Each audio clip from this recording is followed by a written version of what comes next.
So guys last time हमने discuss किए थे मसल्स ऑफ मैस्टिकेशन और हम ये सारे मसल्स वगैरह को डिस्कस कर चुके हैं। आज जो हमें डिस्कस करने हैं वो हमें मसल्स डिस्कस करने होंगे जो कि हमारे पास इस ओरल, ये जो बेस ऑफ द स्कल है, ये पूरा जो हमारे पास बेस ऑफ द स्कल है, इस बेस ऑफ द स्कल में या इस एरिया में जितने भी मसल्स लोकेटेड होंगे हमें उन सबको डिस्कस करना है। At the base of the skull हमें जितने भी मसल्स होंगे हमें उसको डिस्कस करना है, यानी कि हमें muscles of pharynx, muscles of tongue and muscles of सुप्राहायोइड muscles, ठीक है।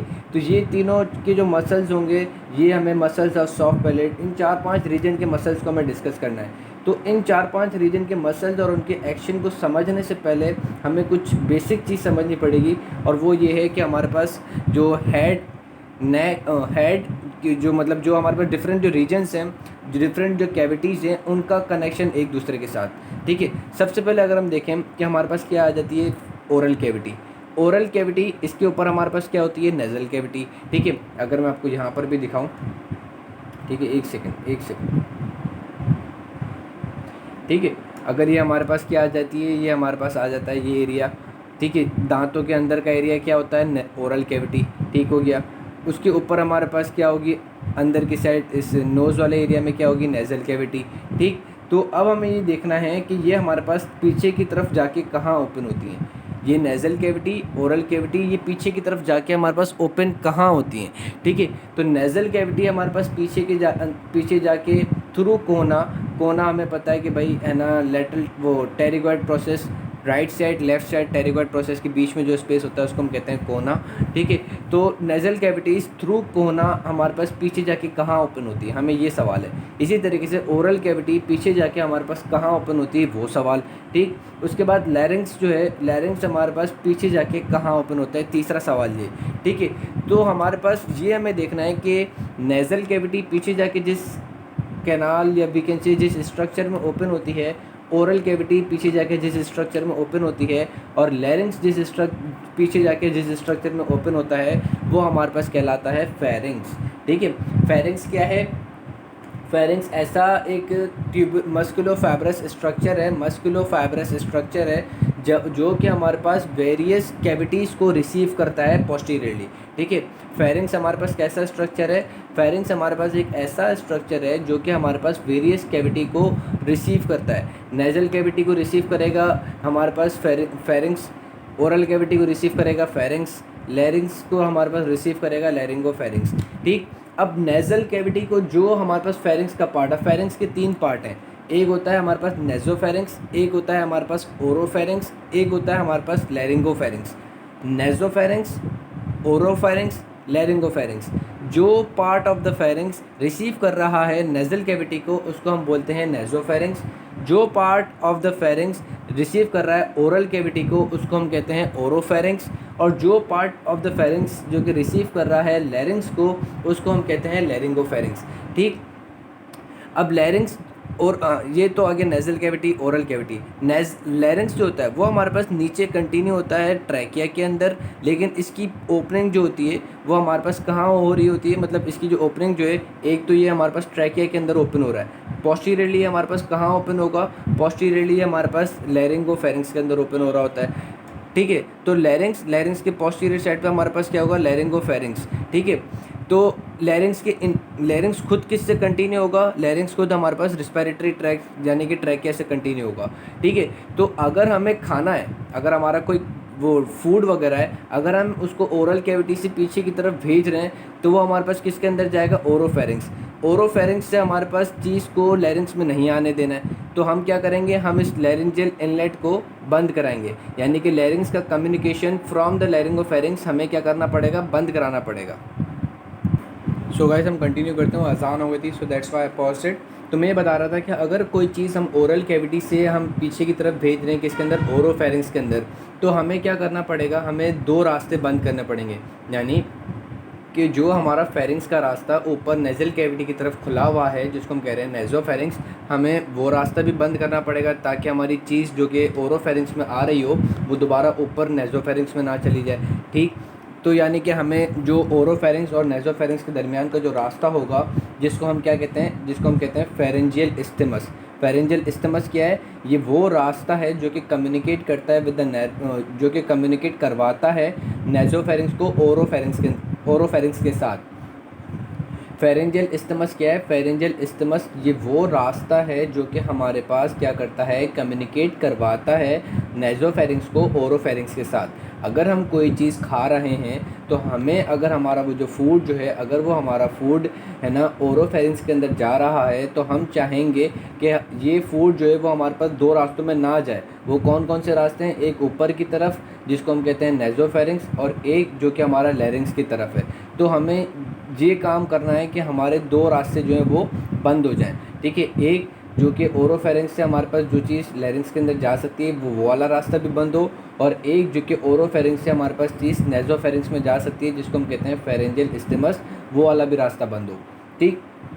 तो गाइस सबसे पहले क्या होता है कि जब आपका फूड जो है वो आपका ओरल कैविटी के अंदर होता है, जब फूड आपका कहाँ होता है? ओरल कैविटी के अंदर होता है, तो आपका सॉफ्ट पैलेट क्या होता है? सॉफ्ट पैलेट आपका डिप्रेस हुआ होता है। सॉफ्ट पैलेट आपका क्या होता है? डिप्रेस हुआ होता है, ताकि आपका ओरल कैविटी का कांटेक्ट जो है वो अभी ओरोफेरिंक्स के साथ बहाल ना हुआ हो।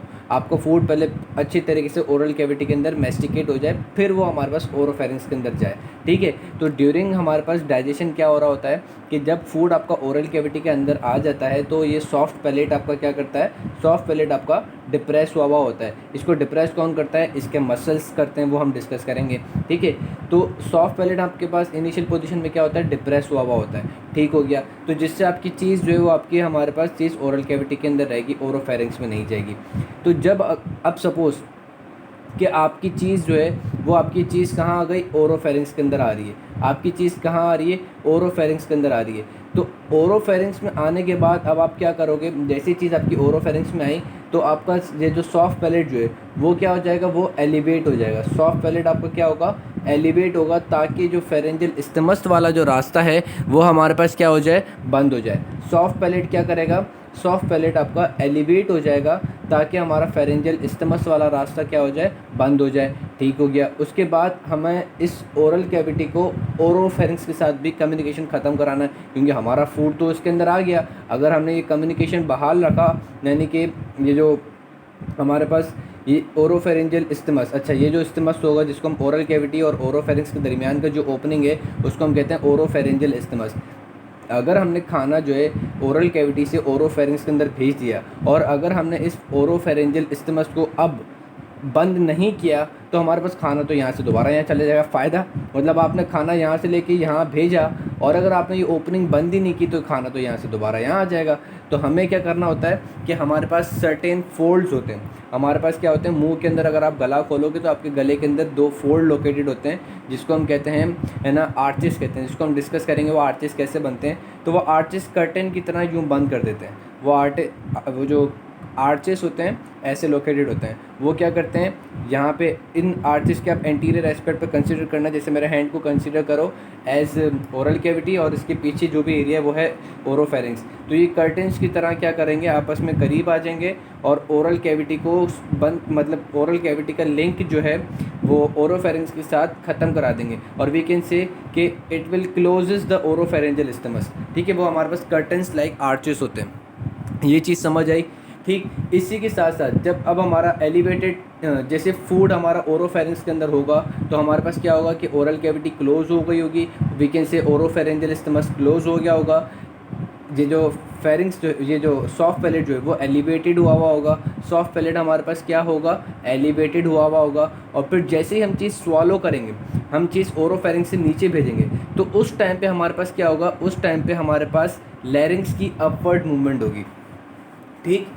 अब जैसे ही हमारे पास चीज़ स्वालो हो रही होगी, यानी कि ओरोफेरिंक्स से हमारे पास चीज़ लैरिंजोफेरिंक्स के अंदर आ रही होगी, तो हमारे पास लैरिंक्स क्या करेगा? लैरिंक्स चाहेगा कि जो मेरा जो इनलेट जो कि इस लैरिंगोफेरिंक्स के अंदर ओपन होता है, लैरिंक्स क्या कहेगा कि मेरा जो इनलेट इस लैरिंगोफेरिंक्स के अंदर ओपन होता है, अब मैं इस इनलेट को बंद करूं, ठीक है। अगर मैंने इस इनलेट को बंद नहीं किया, अगर मैंने इस इनलेट को बंद नहीं किया तो मेरा नुकसान है। क्यों? क्योंकि फूड फिर इस ओरल ये जो लैरिंगोफेरिंक्स से मेरे अंदर आ जाएगा, लैरिंग्स के अंदर, लैरिंग्स से ट्रैकिया, फिर है ना रिस्पायरेटरी सिस्टम में फंस जाएगा। तो अब हमारे पास ट्रैकिया क्या करता है? ये जो लैरिंग्स जो है, लैरिंग्स अपनी क्या कराएगा? अपवर्ड मूवमेंट कराएगा, क्योंकि इस पोजीशन पे हमारे पास क्या होता है? इस पोजीशन पे हमारे पास एपिग्लॉटिस लोकेटेड होता है, ठीक है। तो ये लैरिंग्स अपनी मूवमेंट क्या कराएगा, अपवर्ड कराएगा, ताकि एपिग्लॉटिस जो है, ऐसे आप देखो, मैं आपको 3D के अंदर दिखाता हूँ पहले, एक सेकेंड। यहाँ पे आप देख सकते हो एक पोस्टीरियर व्यू ऑफ लैरिंग्स, ठीक है।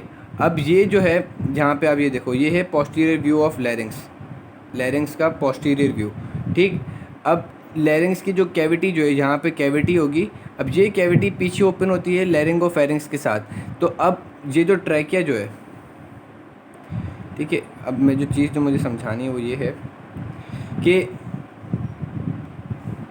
यहाँ पे जो है ये एरिया हमारे पास पीछे जाके ओपन होगा, किसके अंदर, लैरिंजल इनलेट पीछे जाके ओपन हो रहा होता है लैरिंगोफेरिंक्स के साथ, ठीक है। आपको ये चीज़ समझ में आ रही है कि ये जो लैरिंजल इनलेट जो है, लैरिंजल इनलेट, ये हमारे पास ओपन हो रहा होता है किसके अंदर, लैरिंगोफेरिंक्स के अंदर, ठीक है। लैरिंगोफेरिंक्स के अंदर ये चीज़ हमारे पास ओपन हो रही होती है। अब हमें क्या करना है, हमें अगर हम इस चीज़ को ऊपर करें, लैरिंजल इनलेट को अगर हम ऊपर करा देंगे तो ये एरिया कहलाएगा ग्लॉटिस वाला एरिया, ठीक है। अब अगर हम इस चीज़ को ऊपर करा देंगे और ये एपिग्लॉटिस जो है, ये एपिग्लॉटिस यूँ नीचे आ जाए और ये लैरिंजल कैविटी जो है, वो लैरिंग्स जो है वो ऊपर आ जाए, तो इससे क्या हो कि हमारे पास ये एरिया जो है ये बंद हो जाए और हमारे पास लैरिंग्स की कैविटी पीछे फिर लैरिंगोफेरिंक्स के अंदर ना खुले। अगर हम इस एपिग्लॉटिस को यूँ नीचे गिरा देते हैं तो हमारे पास क्या हो जाएगा कि ये जो कनेक्शन जो कि लैरिंग्स का पीछे लैरिंगोफेरिंक्स के साथ हो रहा है वो नहीं होगा। अगर मैं इस एपिग्लॉटिस को यूँ नीचे गिरा देता हूँ, ऐसे नीचे गिरा देता हूँ, तो हमारे पास इस कैविटी का जो कॉन्टैक्ट लैरिंगोफेरिंक्स के साथ हो रहा है वो फिर हमारे पास नहीं होगा, ठीक है। तो ये हम क्या करेंगे, ये करने के लिए हमें क्या करना पड़ता है, इस चीज़ के लिए लैरिंग्स की एलिवेशन के लिए हमारे पास सुप्रा हाइवाइड मसल्स होते हैं। लैरिंग्स की एलिवेशन के लिए हमारे पास क्या होते हैं, सुप्रा हाइवाइड मसल्स होते हैं, जो कि क्या करते हैं, लैरिंग्स को ऊपर ले आते हैं और एपिग्लॉटिस को नीचे कर देते हैं, ताकि हमारे पास लैरिंजल इनलेट जो है ड्यूरिंग स्वॉल्विंग वो क्लोज हो जाए और फूड जो है वो हमारे पास इस ओरोफेरिंक्स से लैरिंगोफेरिंक्स के अंदर आ जाए और फिर लैरिंगोफेरिंक्स से डाउनवर्ड इसोफेगस के अंदर चले जाए। तो ये बेसिक चीज़ हमें समझ में आ गई। Now we have to discuss the muscles, जो कि ये सब कुछ करवा रहे होते हैं। अब हमें फेरिंक्स का भी समझ में आ गया। हमें अब जो है मसल्स जो हैं वो हमें ओरल कैविटी के भी डिस्कस करने हैं, हमें मसल्स जो है वो हमें इस फेरिंक्स के भी डिस्कस करने पड़ेंगे, और हमें मसल्स जो हैं वो टंग वगैरह के, इन सब के डिस्कस करने हैं।